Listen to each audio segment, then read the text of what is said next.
안녕하세요. 저는 평생 아빠를 원망하며 살던 40대 초반 여자입니다. 적어도 6년 전까지 말이죠. 그러다 최근 아주 황당한 일을 겪었는데요. 아이러니하게도 그 일을 계기로 아빠와의 사이가 조금 더 돈독해졌어요. 그래서 나이 40 넘어 뒤늦게 알게 된 사이좋은 부녀지간의 즐거움을 여러분께 자랑하고 싶어 이렇게 사연을 보내봅니다. 제가 어릴 적 아빠는 아주 바쁜 분이었어요. 온갖 사업이란 사업은 다 벌리고 다니셨거든요. 게다가 사업을 하려면 사람들과 자주 어울려야 한다며 집 밖으로만 나돌았죠. 그래서 저와 오빠는 아빠를 마주칠 일이 별로 없었습니다. 제가 아빠를 싫어하게 된 건 국민학교 4학년 때부터였어요. 저희 학교 운동회엔 아버지와 함께 뛰는 계주 종목이 있었어요. 하지만 아빠는 오빠와 저의 학창 시절 내내 운동회는커녕 입학식에조차 온 적이 없었죠. 그 해에도 저는 미리 자포자기하며 이번에도 엄마랑 뛰어야 하나 고민하고 있었는데 당시 반에서 유독 저와 사이가 좋지 않았던 여자애가 저에게 이렇게 비아냥대는 겁니다. 야, 아빠랑 안 뛰면 반칙 아니냐? 우리 아빠는 딸 운동에 빠지면 안 된다고 회사까지 쉬고 오는데 넌 매년 너희 엄마랑 뛰었잖아. 혹시 최미연 너 아빠 없어? 헐, 그런 거면 미안해. 아니거든. 나도 아빠 있거든. 뻥치지 마. 너희 아빠, 너희 오빠 계주에도 한 번도 나온 적 없잖아. 꼴에 자존심 있다고 거짓말하긴. 거짓말 아니라고. 그래? 그럼 이번엔 너네 아빠 운동회 데려와 봐. 왜 대답 못해? 거봐. 못 데려오지? 아니거든? 데려올 수 있거든? 두고 봐. 내가 이번 운동회 우리 아빠 꼭 데려올 테니까. 저는 분에 못 이겨 그 애와 반 아이들 앞에서 큰 소리를 치고 말았습니다. 그리고 전 그날 밤 밤이 늦도록 자지 않고 아빠를 기다렸어요. 그날도 아빠는 새벽이 다 되어서야 들어왔죠. 평소대로 술 냄새를 풀풀 풍기면서요. 아빠 오셨어요? 우리 딸. 왜 여태 앉았어? 아빠 기다렸어? 얼른 자야지. 아빠, 저 부탁이 있는데요. 혹시 이번 제 운동회 와주시면 안 돼요? 아빠랑 뛰는 계주가 있는데 애들이 자꾸 저 아빠 없다고 무시하잖아요. 뭐? 누가 이 최도철이 딸을 무시해? 이거 안 되겠구만. 알았다. 이 아빠가 가마. 진짜요? 진짜 아빠 약속하신 거예요? 아빠의 알았다는 흔쾌한 대답에 저는 너무 기뻐 깡충깡충 뛰었습니다. 그리고 운동회 당일 저는 두근거리는 마음으로 아빠를 기다렸죠. 하지만 막상 운동회에 온 건 엄마와 아빠가 아닌 엄마 혼자였어요. 엄마, 아빠는? 엄마는 아빠가 일이 너무 바빠서 못 오셨다고 미안하다고 전해달랬다고 하더군요. 결국 그날 저는 하도 울어 퉁퉁 부은 눈으로 엄마와 계주를 뛰어야 했죠. 운동회가 끝난 후 집에 와서 얼마나 울었는지 모릅니다. 제가 아빠에게 어떤 마음으로 얼마나 어렵게 한 부탁인데 그걸 깡그리 무시하다뇨. 저는 그날 2번 다시 아빠의 말은 믿지 않겠다고 다짐을 했어요. 그리고 제가 중학교 3학년 땐 이런 일도 있었습니다. 어느 주말 웬일로 일이 없었는지 오랜만에 아빠가 집에서 쉬고 있더군요. 저는 아빠가 불편해 방 밖으로 나가지 않고 침대에만 누워 있었죠. 그런 제 방문에 조심스럽게 노크 소리가 들리더니 이내 문을 빼꼼 열고 아빠가 들어오더군요. 아, 뭐야? 우리 미연이 조금 있으면 생일이지? 선물 뭐 받고 싶어? 어이가 없었어요. 언제부터 제 생일을 챙겼다고 갑자기 선물 타령이랍니까? 저는 이불을 머리까지 덮곤 짜증스런 한마디를 던졌습니다. 신경 끄세요. 그러자 거실에서 저와 아빠의 대화를 듣고 있던 건지 엄마가 놀란 목소리로 달려오더군요. 미연이 너 지금 아빠한테 그게 무슨 말버릇이야? 당장 똑바로 일어나서 사과드리지 못해? 저는 마지못해 침대에 걸터 앉았습니다. 놀라고 화가 난 표정의 엄마와 머쓱한 웃음을 짓고 있는 아빠의 얼굴이 보이더군요. 사춘기였던 전 괜히 더 화가 치밀어 그런 엄마의 말에 대꾸했습니다. 왜 나한테 그래? 아빠면 다 아빠야? 왜 이제 와서 친한 척인데 짜증나게. 그거 알아? 내 친구들은 다 나 아빠 없는 줄 알아. 너 그래도? 여보, 됐어. 그만해.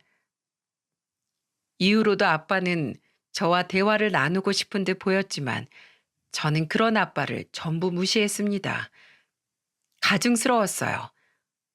오빠 또한 저처럼 반항을 하진 않았지만 아빠를 불편해하긴 마찬가지였고요. 집안에선 엄마만이 아빠를 감싸주는 유일한 사람이었어요. 그렇게 시간이 흘러 저는 대학교에 들어갔어요.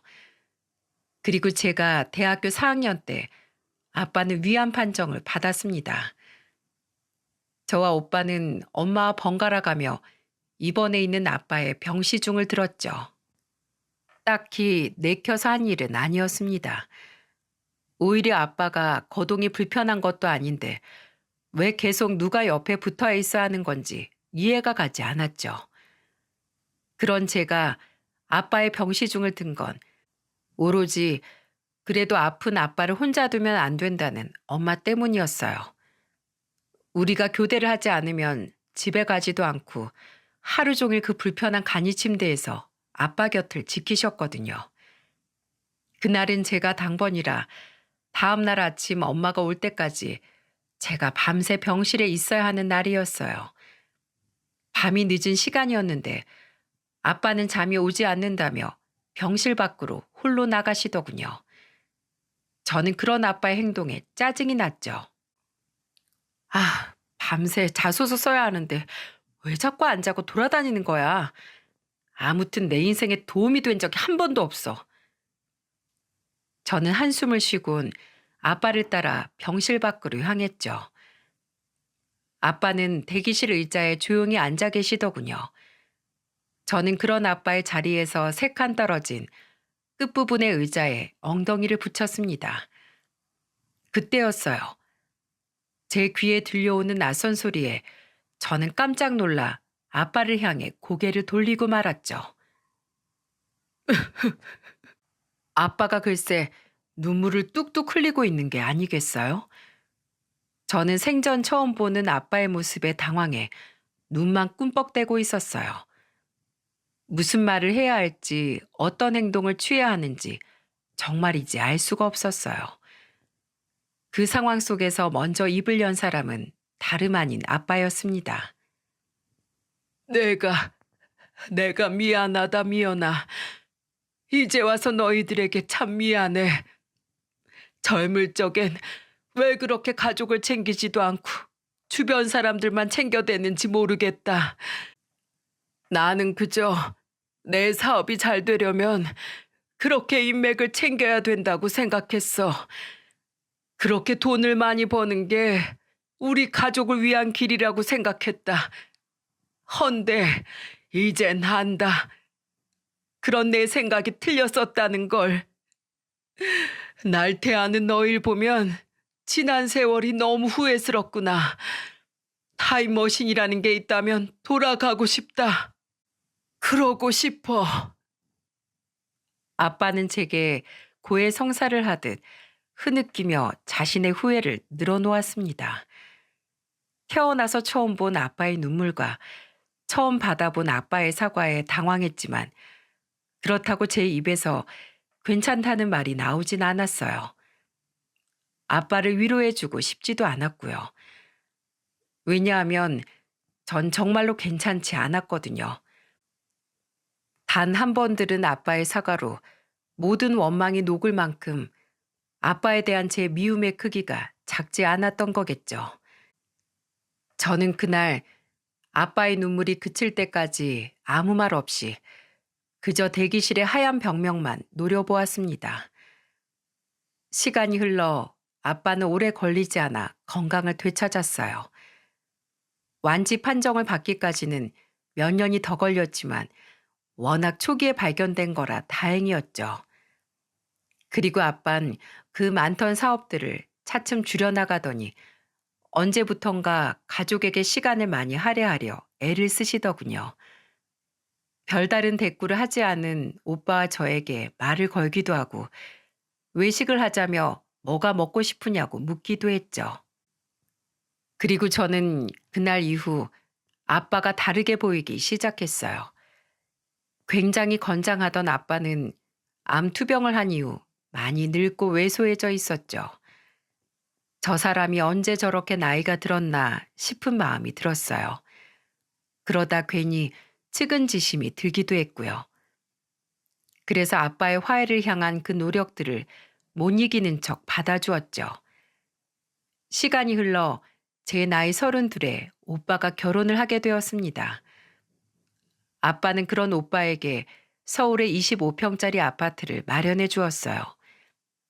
오빠는 아빠에게 어색하게 인사하더군요. 내가 더 큰 집을 해주고 싶었는데 이것밖에 해주지 못해 미안하다. 아니에요, 아버지.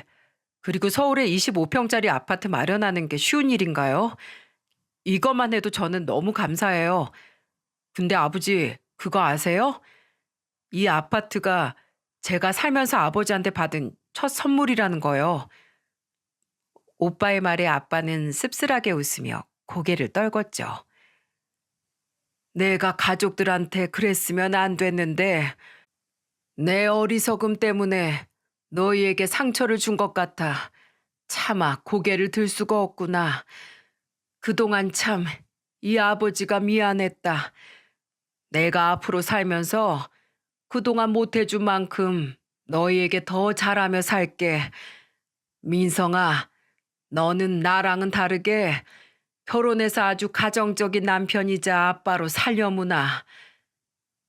그 모습을 보고 저는 아빠가 정말 진심으로 변하려나 보다 하고 처음으로 진지하게 생각했습니다. 그리고 그날 이후 저 또한 오빠처럼 아빠를 향해 세웠던 가시를 약간은 누그러뜨리게 되었어요. 그렇게 아주 조금씩이나마 아빠와의 관계에 진전이 생기던 때 다시 사건은 일어났습니다.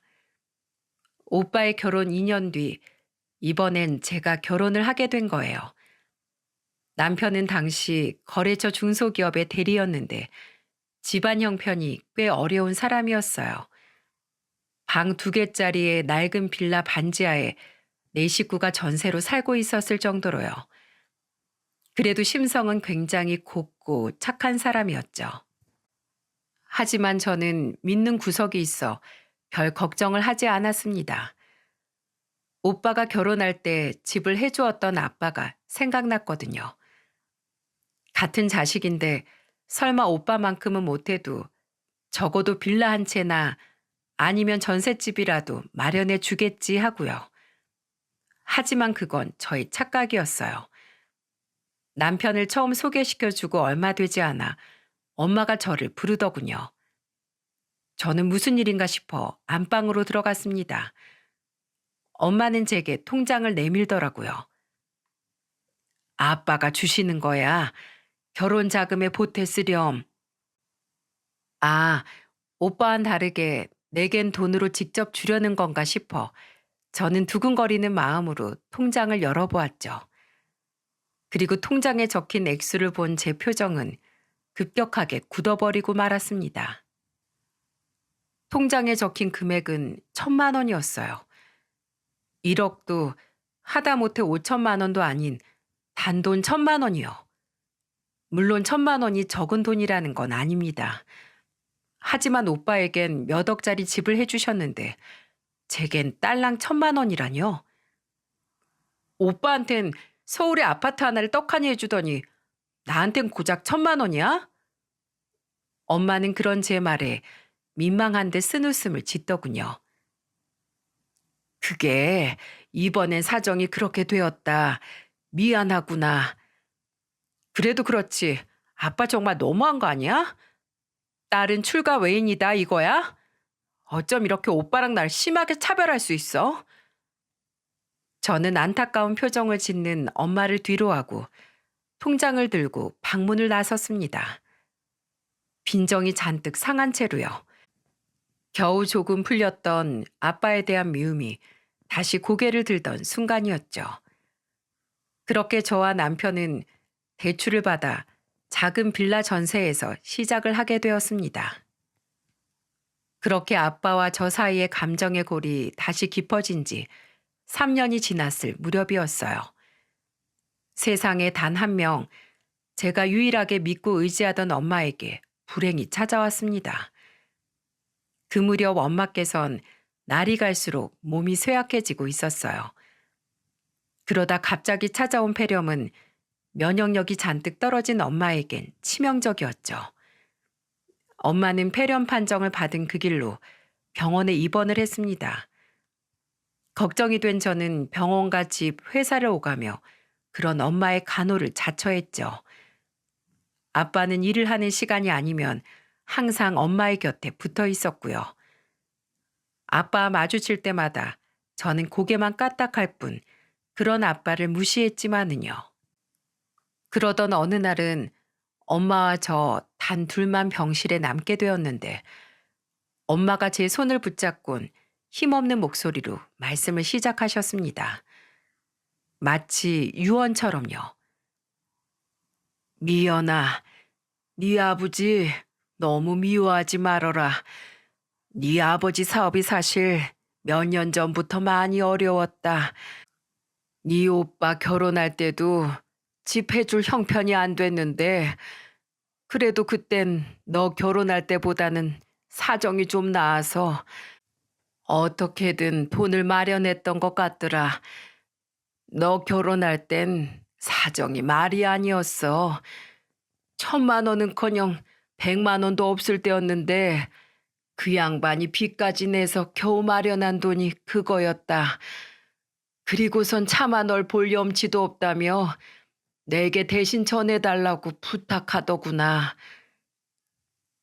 저는 엄마가 제게 1,000만 원이 든 통장을 전해준 이후 유독 저를 외면하던 아빠의 모습을 떠올렸습니다.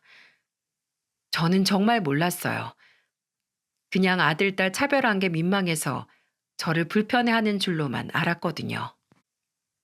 미연아, 네가 결혼한 이후 그 단단하던 양반이 매일같이 얼마나 울었는지 모른다.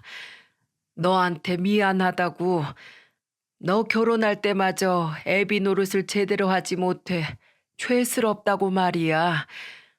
네 아빠가 옛날 사람이라 가장은 돈을 벌어야 한다는 생각밖에 못해서 그랬지. 예전에도 지금도 가족을 끔찍이 아끼는 사람이다. 서툴러서 이런 이야기를 너나 민성이한테 전혀 못했겠지. 내가 없으면 너희 아빠 제 속 터놓을 때 하나 없는 딱한 사람이야. 그러니 내가 만약에 먼저 가게 되면 네가 먼저 다가가서 네 아빠 좀 잘 보듬어다오. 민성이는 워낙 남을 챙길 줄 모르는 애잖니. 내가 네 아빠를 부탁할 사람은 너밖에 없구나. 부탁한다. 엄마는 그 말을 끝으로 힘이 붙였는지 다시 눈을 감으셨습니다. 저는 몰랐던 사실에 그저 어쩔 줄 모르고 눈만 꿈뻑였어요. 그렇게 엄마가 입원한 지 며칠이 지났을 무렵이었어요. 회사에서 한창 일을 하고 있는데 아빠에게서 전화가 오더군요. 그리고 아빠의 입에서 나온 말은 그야말로 청천벽력 같은 소식이었어요. 미연아, 네 엄마가 많이 위독해서 병원에서 가족들을 다 부르라고 하더구나. 지금 바로 병원으로 좀 와야겠다. 너무 놀란 저는 회사의 사정을 말하고 한달음에 병원으로 달려갔습니다. 소식을 들은 오빠 새언니도 이미 병원에 도착해 있더군요. 제 연락을 받은 남편도 얼마 지나지 않아 병원으로 달려왔고요. 그리고 그날 밤 새언니의 친정에 맡겨진 어린 조카들을 제외한 모든 가족들이 지켜보는 가운데 엄마는 조용히 숨을 거두었죠. 여보, 안 돼. 제발 이렇게 가지 마. 제발 날 두고 먼저 떠나가지 마.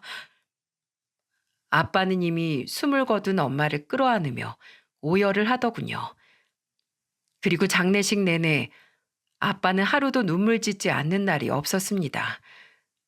발인 때는 너무 울다 쓰러지기까지 했죠. 그렇게 엄마를 보내고 엄마의 마지막 말을 들은 저는 아빠가 신경 쓰여 견딜 수가 없었어요. 여러 가지 마음이 제 안에서 혼란스럽게 휘몰아쳤죠. 왜 여태 말하지 않았냐며 원망을 해야 할지, 그렇다고 아빠의 지난 날을 내가 다 이해해줘야 하냐며 화를 내야 할지, 아니면 아빠의 마음을 모르고 못되게 굴어서 미안하다며 용서를 구해야 할지 말이에요. 가뜩이나 엄마의 죽음으로 마음이 힘든데 아빠의 일로 고민까지 더해지자 너무 괴로웠습니다. 그래서 남편에게 아빠의 일을 전부 털어놓았죠. 남편은 잠시 고민하더니 이렇게 말하더군요. 당신이 하고 싶은 대로 해. 계속 원망하고 싶으면 그렇게 하고 용서를 하고 싶으면 그렇게 해. 다만 장인어른을 직접 뵙고 얼굴 마주하고 이야기했으면 해. 장인어른은 어쨌든 당신에게 최선을 다하신 거잖아. 그러니까 한 번쯤은 당신이 먼저 다가가 봐. 그래야 당신 마음속에도 큰 응어리가 지지 않지. 참 속 깊은 사람이죠. 저는 그런 남편의 말에 용기를 얻었어요. 그리고 그날 저녁 저는 아빠에게 미리 연락 후 아빠를 찾아갔습니다. 몇 번의 심호흡 끝에 초인종을 누르니 집안에서 무슨 일인지 우당탕탕 소리가 나더군요. 그리고 이내 머리가 엉망이 된 아빠가 문을 열어주었죠. 아빠는 제게 어색하게 웃어 보였습니다. 왔니? 집에 들어가 보니 식탁 의자 하나가 나뒹굴고 있더군요. 저는 괜히 퉁명스럽게 물었죠. 의자는 왜 저래요? 아, 그게 급하게 나오려다 보니까 앉아있던 의자에 발이 그만 걸려 넘어졌지 뭐니. 아빠는 어색하게 의자를 일으켜 세웠습니다. 그리고 우린 소파에 마주 앉았고 한동안 어색한 공기가 집안을 메웠죠.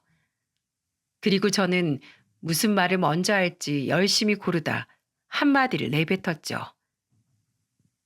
다 들었어요, 엄마한테. 뭘 말이야? 아빠 사업이 안 좋아진 이야기랑 이것저것 다요. 아빠는 무척이나 당황한 표정이었어요. 저는 볼멘 소리로 말을 이었습니다. 왜 제가 못되게 구는 동안 한 번도 솔직하게 말씀해 주지 않으셨어요? 전 아빠 힘든 줄도 모르고 피 같은 돈 1,000만 원이나 받아갔으면서 아빠 원망하고 욕하는 그런 나쁜 딸로 만드니까 속이 시원하세요? 미연아, 아빠는 그런 게 아니라. 이렇게 이야기하려던 건 아니었는데 한 번 보물 터지듯이 흘러나온 화는 주체할 수 없이 아버지를 향해 쏟아져 나오더군요. 옛날 사람이라 돈 버는 게 우릴 위한 길인 줄 알았다고요? 사실은 가족을 끔찍이 위했다고요? 사업이 망해서 저한테 1,000만 원 해주는 것도 힘들었는데 솔직히 말 못한 거라고요? 그럼 제가 여태 몰랐다, 죄송했다 이렇게 말할 줄 아세요? 아니요, 천만에요. 저는 그런 아빠 때문에 어릴 적에 너무 많은 상처를 받았고 지금도 마찬가지예요. 피해자는 저라고요. 울지 마라. 내가 미안하다, 미연아. 네가 왜 나한테 죄송하니? 다 내 탓이다. 제가 울부짖자 놀란 아버지는 저를 와락 끌어안아 달래려고 하더군요. 저는 그러거나 말거나 악을 써댔죠. 이것 봐요. 지금도 다 자기 탓이라고 하잖아요. 전 정말 아빠가 너무 원망스러워요. 이제 와서 저한테 이렇게 죄책감 들게 하는 아빠가 너무 밉다고요. 내가, 내가 다 미안하다. 미안해. 아빠는 결국 저를 따라 울음을 터뜨리시더군요. 저 또한 꺽꺽대며 우느라 더 이상 말을 잇지 못했죠. 그렇게 우리 부녀는 결국 부둥켜 안고 그 자리에서 한참을 울었습니다. 그동안의 서름을 모두 쏟아내려는 듯 아주 오래도록요. 미연아, 아빠는 처음이라 서툴렀다. 너에게도 민성이에게도 말이야. 내가 지난날 했던 행동들이 잘했다곤 하지 않으마. 절대 그렇게 생각하지도 않고 늘 말했듯 항상 너희들에게 죄스럽게 생각하고 있어. 그러니 미연아, 지금이라도 내게 네 애비 노릇을 할 기회를 주지 않겠니? 내가 정말 잘하마. 아빠란 이런 거였구나 하고 네가 가슴 깊이 느낄 정도로 정말 최선을 다하마. 부탁한다. 아빠란 이런 거였구나가 대체 무슨 말이랍니까? 저는 어이가 없어서 그만 울다가 피식 웃고 말았죠. 그게 뭐예요? 그리고 저는 한참을 발을 꼼지락거리다 엄마가 돌아가신 후 오랫동안 생각했던, 하지만 입 밖으로 꺼내지 못했던 그 말을 조심스럽게 아빠에게 건넸습니다. 저도 죄송해요. 저도 늦었지만 노력해 볼게요. 아빠랑 잘 지내는 거요. 제 말에 아빠는 다시 왈칵 눈물을 터뜨리시더군요. 그 모습을 보자 저도 다시 울컥하지 뭡니까? 겨우 울음을 멈췄었는데요. 우리 둘은 그렇게 다시 한참을 울다가 그 모습이 서로 웃겨서 웃다가를 반복했고, 그렇게 아빠와 저는 오랫동안 해묵은 오해를 풀고 그날 화해를 하게 되었습니다. 아빠는 제게 했던 약속 그대로를 지키려 정말 많이 노력하셨어요. 제게 때때로 남편 몰래 맛있는 거 사 먹으라고 용돈을 쥐어주기도 하셨고, 제 생일 때면 직접 소고기를 잔뜩 넣은 미역국을 끓여 집에 찾아오기도 하셨죠. 저 또한 처음엔 어색했지만 점차 아빠와 친해지려 노력했고요. 그렇게 모든 일이 만사형통이었으면 다행이겠지만 문제는 다른 곳에서 일어났습니다. 이번에도 한 줄이야. 임신이 아니었어. 미안해, 여보. 당신이 미안하긴 뭐가 미안해. 그런 소리 마. 아이는 때 되면 생기겠지. 바로 우리 부부의 불임 문제였어요. 결혼한 지 7년이 되도록 아기 소식이 없었거든요. 분명 병원에서는 우리 둘 다 아무런 문제가 없다고 했는데도 말이죠. 그 와중에 정작 저를 괴롭히는 존재들은 따로 있었어요. 바로 시모와 남편의 여동생이었어요. 예, 넌 시집을 왔으면 집안 대를 이어야지. 그깟 씨도 못 품을 몸뚱이에 뭐 한다고 아까운 밥알을 우겨넣고 있어? 새언니, 정말 병원에서 아무 문제 없다고 한 거 맞아요? 괜히 욕먹을까 봐 우리한테 거짓말하는 거 아니고요? 난 결혼하고 2년도 안 돼서 우리 규호가 금세 들어서던데 평소에 마음 씀씀이를 못되게 써서 애가 안 들어서는 건 아니에요? 그럼 어머님 아들도 목구멍으로 밥알 하나 씹어 넘기면 안 되게요? 저한테 씨를 못 주는데 제가 어떻게 품어요? 그리고 아가씨, 무슨 말이 그래요? 거짓말이라뇨?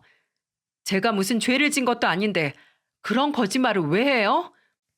게다가 허구한 날 심해부한테 히스테리 부리다가 이혼당해서 부모님 집에 더부살이 하는 아가씨가 마음 씀씀이를 운운할 일은 아닌 것 같네요. 뭐라고요? 새언니 지금 말 다 했어요? 결혼한 지 4년이 넘어가자 제가 명절이나 시댁 행사에 참여할 때마다 시모와 신우는 저를 애도 못 가지는 여자라며 그렇게 구박을 해댔습니다. 그것도 남편이 보지 않을 때만 골라서요. 원래도 두 사람 성질이 못된 건 알고 있었지만 그래도 이 정도는 아니었거든요. 물론 저도 참지 않고 맞받아쳤지만 서러운 마음이 드는 건 어쩔 수 없더라고요.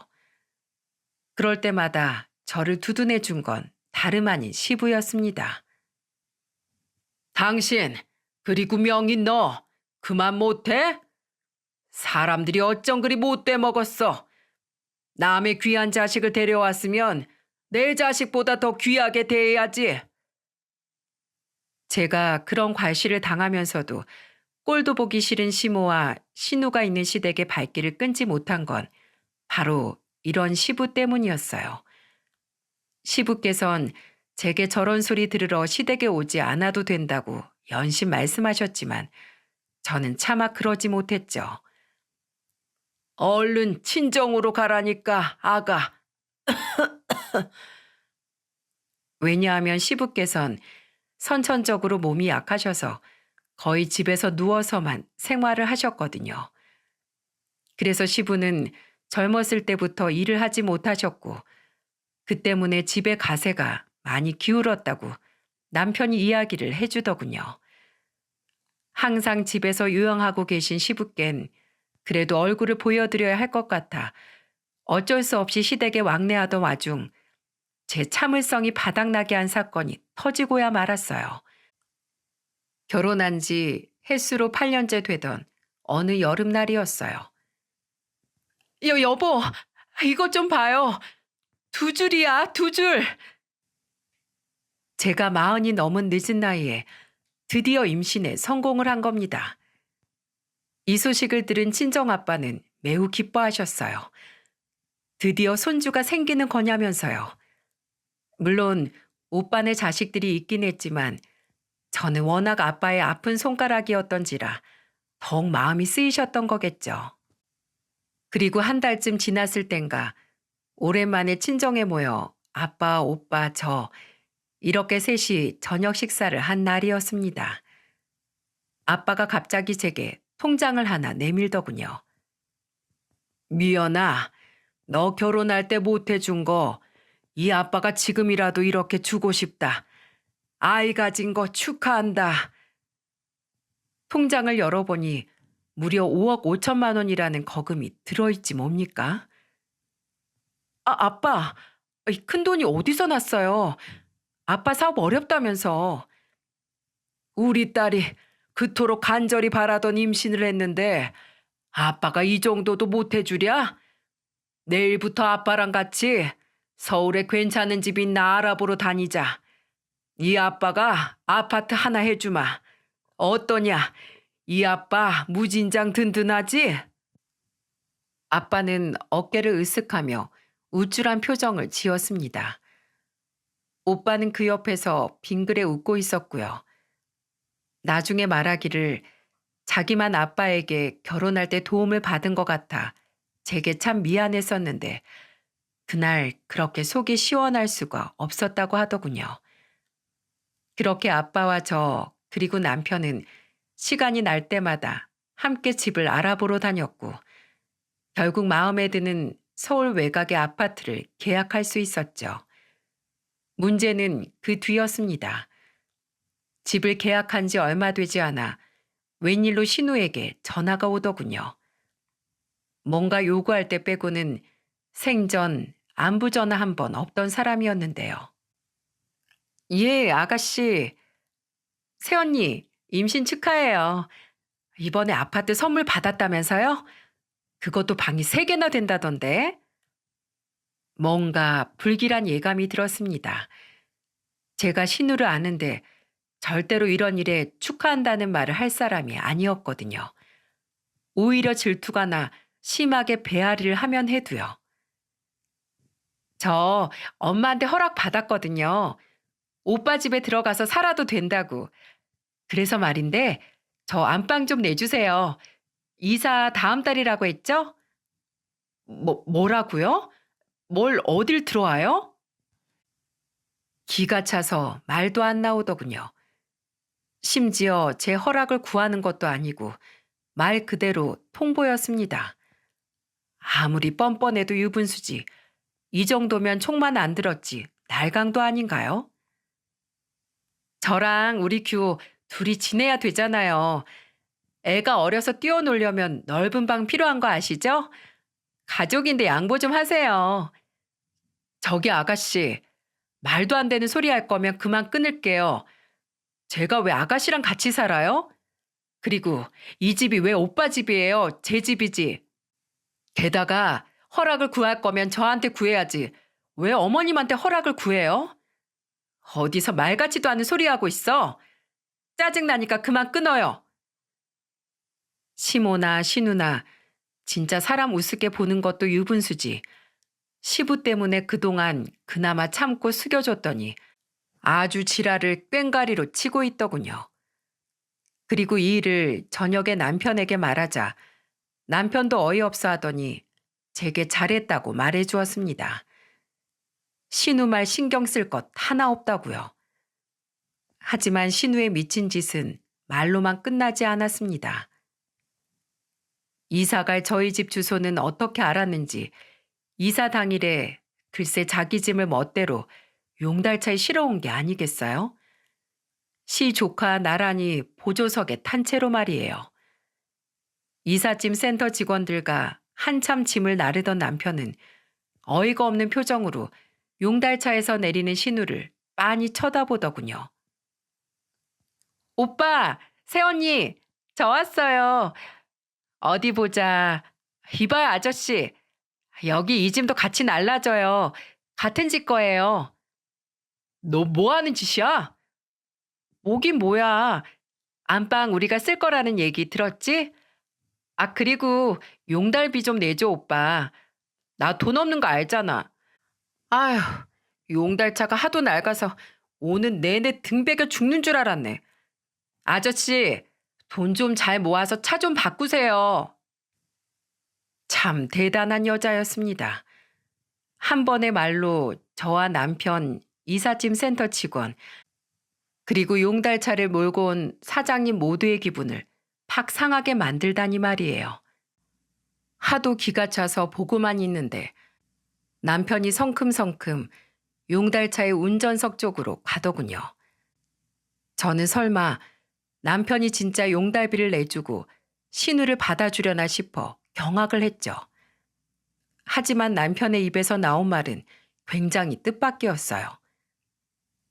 사장님, 세배 드릴게요. 이 짐 안 내리셔도 되니까 다시 그대로 원래 싣고 왔던 집으로 옮겨주세요. 부탁드려요. 여기서 바로 계좌이체 해드릴게요. 오빠! 신우는 그제서야 뭔가 잘못됨을 눈치채고 남편을 불렀지만 이미 남편은 용달차 사장님에게 이체를 끝낸 이후였죠. 아저씨, 짐 여기다 풀 거예요. 다시 안 돌아갈 거라고요. 전 돈 준 분 말만 듣습니다. 아줌마 안 탈 거면 저 먼저 출발할게요. 우리 같은 사람들은 시간이 생명이에요. 이 말을 남긴 용달차 아저씨는 그대로 차를 돌려 아파트 단지를 쏙 빠져나가더군요. 용달차 꽁무니를 보며 어리 빠진 신우의 표정이 얼마나 통쾌하고 웃기던지요. 남편은 그런 신우에게 3만 원을 건네주며 이렇게 말하더군요. 이걸로 규호랑 택시 타고 다시 돌아가. 이것도 어린 규호 때문에 챙겨주는 거지. 너 예뻐서 주는 거 아니다. 남편에게 돈을 받아든 신우이는 그제야 울상이 되더라고요. 그리곤 남편에게 울먹이며 사정을 하기 시작했죠. 아, 오빠. 나 그 집에 살기 싫어. 나 곰팡내 때문에 진짜 고역이었단 말이야. 엄마는 밥도 안 차려주고 아빠는 맨날 골골대고 그런 집에서 우리 규호 어떻게 키워? 어? 아, 제발. 아, 새언니. 언니도 오빠한테 뭐라고 좀 해봐요. 같은 여자끼리 임신까지 했으면서 심보를 곧게 써야 애도 건강하게 태어나죠. 네? 신우는 남편이 꿈쩍도 하지 않자 이번엔 저를 향해 징징대더군요. 아직도 정신을 못 차리고 말입니다. 저는 콧방귀를 끼며 신우에게 딱 한마디를 남겼죠. 싫어요. 신우는 안 가겠다고 고래고래 소리를 지르며 발악을 해댔지만 저와 남편은 이삿짐 센터 직원들에게 그냥 무시하라며 일을 계속해 달라고 했죠. 그리고 계속해서 신우가 시조카를 데리고 집으로 들어오려 하자 주거 침입으로 경찰에 신고를 해버렸습니다. 경찰이 오자 그제야 신우는 깨갱하며 돌아가더라고요. 그리고 그 주 주말 우린 아빠를 새 집으로 초대했습니다. 아빠는 집을 둘러보며 흡족하게 웃으셨어요. 역시 우리 딸 안목이 남달라. 채광도 그렇고 인테리어도 그렇고 아주 흠잡을 데가 없어. 이 집을 사준 훌륭한 사람이 누구더라? 우리 아빠죠. 아빠는 저와 관계가 회복된 이후 정말로 많이 밝아지셨습니다. 옛날의 호탕함을 되찾으셨죠. 그동안 얼마나 돈 때문에 제게 위축되어 있었는지 알 수 있었어요. 저는 그런 아빠에게 그날 아침 남편에게 전해들은 이야기를 꺼냈습니다. 아빠, 나 이 사람한테 다 들었어요. 아빠 남은 사업 다 정리한 돈으로 이 집 해주신 거라고. 아빠 노후는 어쩌려고 이 돈을 다 저한테 주셨어요. 아유, 정서방. 남잔 입이 무거워야지. 죄송합니다, 장인어른. 그래도 집사람이 또 나중에 알게 되면 죄책감을 가질 것 같아서요. 그래요, 아빠. 내가 그 말 안 하는 버릇 좀 고치라고 했죠? 언제까지 딸을 죄인으로 만들 작정이에요. 아빠는 제가 쏘아붙이자 그제야 멋쩍게 뒤통수를 긁적이시더군요.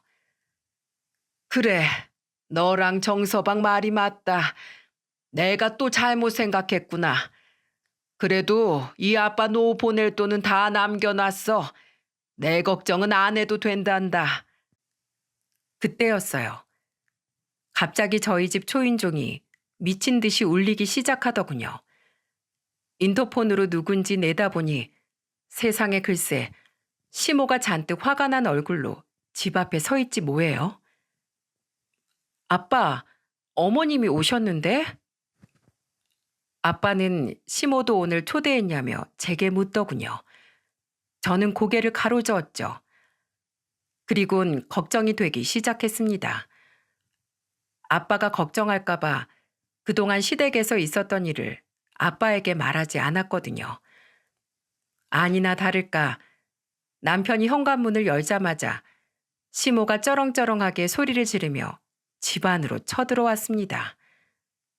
저희 아빠가 와 있는 줄은 꿈에도 모르고요.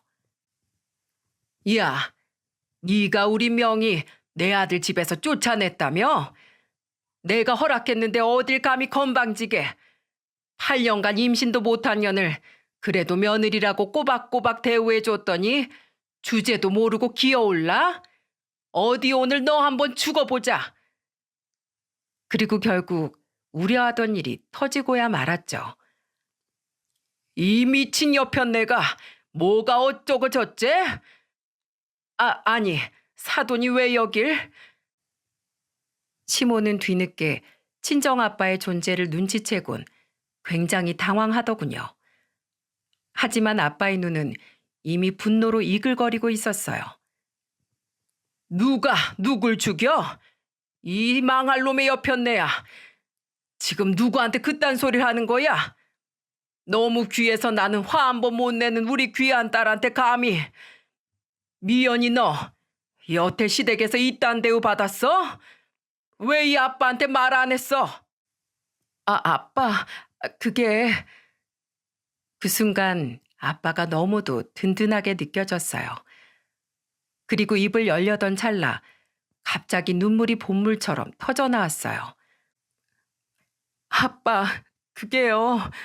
어머님이랑 신우가 나한테 맨날 마음씨 곱게 못 써서 애가 안 들어서는 거라고.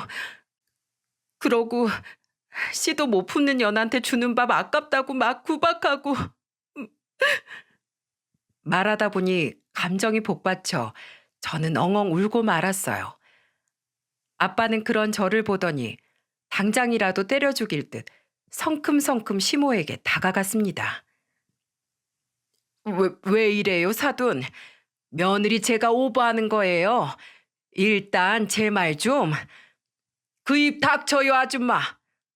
내가 지금 너무 화가 나서 여자라도 한 대 칠 것 같거든? 이 집 당신 아들 집 아니고 내가 내 딸한테 사준 우리 딸 집이니까 지금 당장 여기서 썩 꺼져요. 그리고 두 번 다시 내 딸 눈앞에 나타나지 마쇼. 사돈, 썩 꺼지라고. 내 말 못 알아들어? 아빠는 으르렁대며 시모를 쫓아냈고 시모는 겁에 질려 아무 말도 못하고 현관문 밖으로 밀려났습니다. 그제 아빠는 몸을 돌려 엉엉 우는 저를 안아주었죠.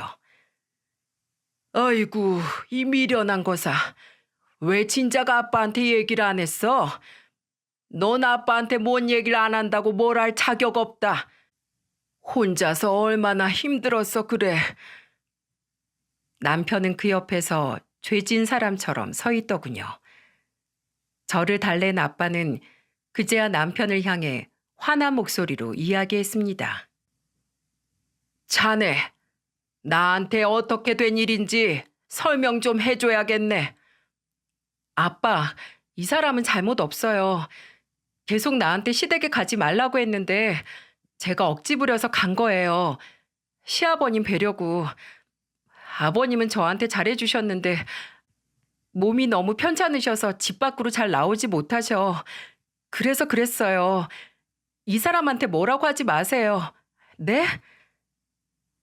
제가 다급하게 말리자 아빠는 의심스러운 눈초리로 남편을 올려다보더니 쌀쌀맞게 말하더군요.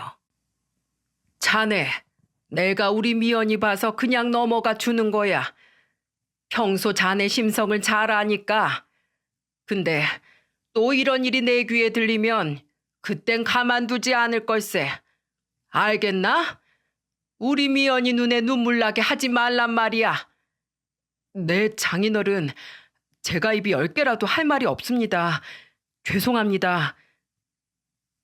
그리고 아빠는 그대로 며칠을 저희 집에서 지내셨어요. 혹시 시모나 신우가 다시 찾아올까 봐서요. 아유, 아빠, 이제 그만 좀 가요. 맨날 야구방망이 품에 끼고 뭐 하는 거야? 뭐, 누구 때리기라도 하려고요? 흥, 내가 정말 정서방 자네를 믿고 가도 되겠나? 자네 모친하고 동생이 또 와도 우리 미연이 속 안 상하게 잘 처신할 수 있냐 이 말이야. 그럼요, 장인어른. 정말 한 번만 마지막으로 저 믿어주세요. 저 정말 잘하겠습니다. 어, 충성하겠습니다. 남편은 아빠에게 어떻게든 인정받고 싶었는지 안절부절 못하다가 손을 들어 올려 충성하는 신용까지 하더군요. 그 모습이 어찌나 우습던지 저와 아빠는 결국 웃음을 터뜨리고 말았죠. 그 뒤 시모와 신우는 저희 아빠가 무섭긴 무서웠는지 다시는 찾아오질 않더군요. 몇 번 전화가 왔었지만 저는 그냥 두 사람의 번호를 차단해 버렸습니다. 남편도 그러라고 했고요. 더 이상 말 섞어봐야 기분 좋을 일 하나 없는 사람들이니까요. 하지만 남편도 저도 아픈 시부가 걱정이 되더군요. 그래서 우린 상의 끝에 시모와 신우가 집에 없을 때 몰래 시댁으로 가 시부를 모셔왔어요. 그리곤 평이 좋은 요양병원에 입원을 시켜드렸죠. 시모와 신우에겐 아버님을 요양병원에 모셨다는 연락만 남편이 했을 뿐 어디인지는 알려주지 않았고요. 처음엔 너무 우리끼리 독단적으로 결정한 건 아닐까 걱정이 되었지만 다행히 시부께선 굉장히 좋아하시더라고요. 살던 집보다 훨씬 쾌적하고 시모와 신우의 신경질을 번갈아 가며 듣지 않아도 된다면서요. 그러면서 제 손을 잡고 참 고맙다고 연신 말씀하셨죠. 그렇게 저와 남편은 매주 주말 요양병원으로 시부를 찾아뵙고 있습니다. 그런데 요새 요양병원에 갈 때마다 항상 저희보다 먼저 와 있는 사람이 있어요. 그게 누구냐면 말이죠. 왔냐들? 아니, 사돈. 이거 여기에 있던 거 맞아요? 제가 안 보는 사이에 몰래 옮기신 거 아닙니까? 사돈께서 장기 못 두는 걸 왜 제 탓을 하십니까? 아이고, 우리 며느리 왔니? 명준이 너도 왔냐? 바로 저희 아빠였습니다. 아빠는 혼자 계실 사돈이 안쓰럽다며 한두 번 시부의 문병을 가시더니 두 분 쿵짝이 생각보다 잘 맞는 모양인지 이젠 거의 제 집처럼 드나드시더라고요. 뭐 잘된 일이죠. 두 분 다 혼자 계셔서 쓸쓸하진 않으실까 걱정했는데 이렇게 서로 심심함을 달래며 잘 지내시니 말입니다. 신우와 시모의 소식은 저희가 번호를 차단해 더 이상 알 길이 없지만 뭐 원래 살던 집에서 서로 지지고 볶고하며 잘 살고 있겠죠. 물론 시조카가 조금 안쓰럽긴 하지만 아마 제 생각엔 신우 성격에 곧 제 아빠에게로 시조카를 보낼 것 같습니다. 먹고 살기 힘들다고요. 그리고 제가 아는 전 심해부는 좋은 사람이었으니 분명 그런 시조카를 잘 키워줄 거라고 믿고요. 저는 지난달에 회사를 그만두었답니다. 다음 달이 벌써 출산 예정일이거든요. 아빠와 남편은 벌써부터 신이 나서 아기 방에 침대니 옷이니 모빌이니 잔뜩 사다 두었습니다. 제가 그만 좀 사라고 말릴 정도로요. 여기까지가 저희 아빠와 저의 마냥 웃지만은 못할 긴 이야기였습니다. 어때요? 어릴 적엔 좀 그렇긴 했지만 이만하면 저도 아빠도 서로를 향해 조금 더 똑바로 마주보고 선 것 같죠? 살면서 또 무슨 사건 사고가 터질지는 모르겠지만 저는 이제 두렵지 않습니다. 세상 가장 든든한 아빠가 제 뒤에 버티고 있으니까요.